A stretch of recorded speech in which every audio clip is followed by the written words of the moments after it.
Did you know that by 2050, around 50% of jobs will pertain to the gig economy? I was literally dragging my feet every morning to go to work and seeing very little impact of the hours, the sweat, the tears I put in there. And trust me, if I can do it, anyone can do it. Action is where you get results. Hey there, high achievers! Welcome to Unwind the Grind YouTube channel, the place to transition from your dead-end job to a purposeful, thriving career. I'm Samya, founder of Unwind the Grind, taking millennial careers to new heights. Be it clarity on career path, discovering your career purpose, or personal branding, and networking to land the right job. In today's video, I want to take you through my journey of finding why, of getting clarity into what could be my shtick. And it's quite a story. More importantly, it's the lessons that I want you to learn from my experience if you currently find yourself in the same boat. Did you know that by 2050, around 50% of jobs will pertain to the gig economy? Oh, no surprise, we see it well underway. People moving away from finding jobs to creating them. From conventional, rigid 9-to-5 grind to various flexible side hustles. Looking to craft agile careers, building transferable skills, testing, learning, pivoting, reiterating, you name it. With the prediction that your average Gen Z will have 17 different jobs across 5 different careers during their lifetime, pivoting within your career has almost become a core life skill. So what then is at the heart of this change in mindset? How do you pivot several times within your career, and where do you even start? You got it. By knowing yourself, being clear on your why. So how do you begin to get to know yourself? By taking stock of your strengths, skills, passions, experience, values, and discovering the kind of work that lines up with your current best season. My why story too is rooted in my core values and strengths.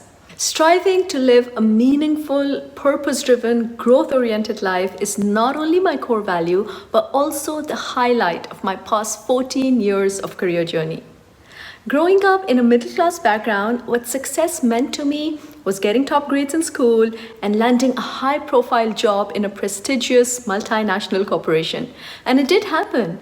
Even before I finished my MBA, I had secured a job at Procter & Gamble, Fortune 500 company, spending almost a decade growing P&G's billion-dollar brands, experiencing immense learning and growth, responsibility, accountability, amazing exposure, traveling, leading a team of diverse people with multiple geographies and backgrounds, and it was simply brilliant.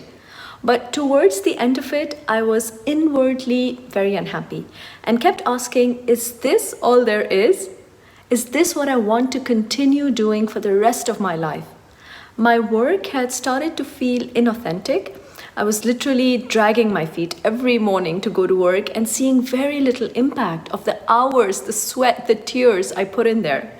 And I realized that with every incremental dollar I was earning, I wasn't necessarily buying more happiness. My definition of success had evolved. Which brings me to the first lesson.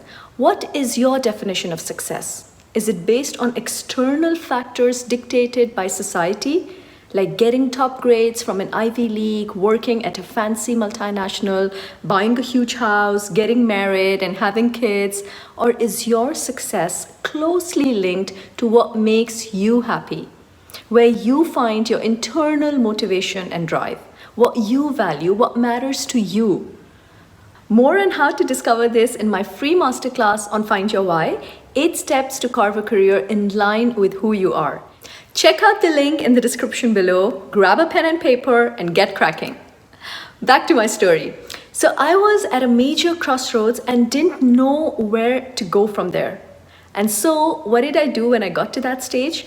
I made a firm commitment to myself that I will not be among those people who spend their whole lives climbing the ladder of success only to find once they reach the top that it was leaning against the wrong wall. So I stepped back to get to know myself better. A lot of introspection went into having the clarity of what is it that I find meaningful and fulfilling, and what is it that makes me truly, deeply happy. Now, I've always had this deep desire of empowering people, enabling them to see who they are and achieve what they're capable of. So, without realizing, I was coaching, leading, mentoring people all along in my work and life. With an innate drive for entrepreneurship and a ton of discovery work with my coach training, I went on to become a professional certified career coach and an organizational consultant. Lesson 2: always adopt a growth mindset. It's so easy to slip into comfort zone. Our brain is hardwired to protect us from any threat or pain and wants to do whatever it takes to keep us safe. So it's a choice we make ourselves for our growth, because we realize there is no growth in our comfort zone, just as there is no comfort in our growth zone. To truly grow, we need to step out of our protective shell and allow our very capable mind to stretch, to explore, and learn. This is exactly what I did, and I've never been happier. The amount of personal development, learning, growth, success, and above all, joy and fulfillment that I experience on a daily basis is phenomenal. Now, you might ask, was it easy quitting that prestigious job and hefty paycheck? Not really. But then, as they say, nothing of great significance is ever achieved by playing it safe. And trust me, if I can do it, anyone can do it. Coming from a humble background with no fancy foreign degree, no connections, network, and definitely no money at the time, getting into brand management at Procter & Gamble was a dream come true. Being on a fast-track career trajectory for the next decade was almost another dream come true. Only until it wasn't. Until that nagging voice in my head kept saying, "This is not you, not anymore." Why did it take me 2 to 3 years and a long maternity leave to figure out the decision? Because I was too comfortable. It was all I knew. It was hard to part ways, tough to figure out what I want to do next. Where would I like to go? Where do I belong? Which brings me to the final lesson. Action is where you get results. You can't think your way into finding purpose. You have to do your way into it. The experience is the reward. Clarity comes through the process of exploring. No amount of security is worth the suffering of a life chained to a routine that has killed your dreams. I cannot tell you how many people watch their lives passing by from a place of helplessness, living a life of fear or operating from their comfort zone, all in the name of responsibility. It's kind of like self-doubt disguised as practicality. But what we don't realize is that the erosion of aspirations that gradually happens leaves us hollow, vacant. You cannot build a tall tower without a solid foundation, or let's say work out without strengthening your core. The same way, if you don't know why you do what you do, you won't be able to do it for too long. You'll run out of gas, as simple as that. Don't we all know that work and life are inseparable? A place where we spend 6 to 8 most productive hours of our day, sometimes even more, makes up our life. So it better be something that we find meaningful and are passionate about. Let me know in comments below where you are in your why journey.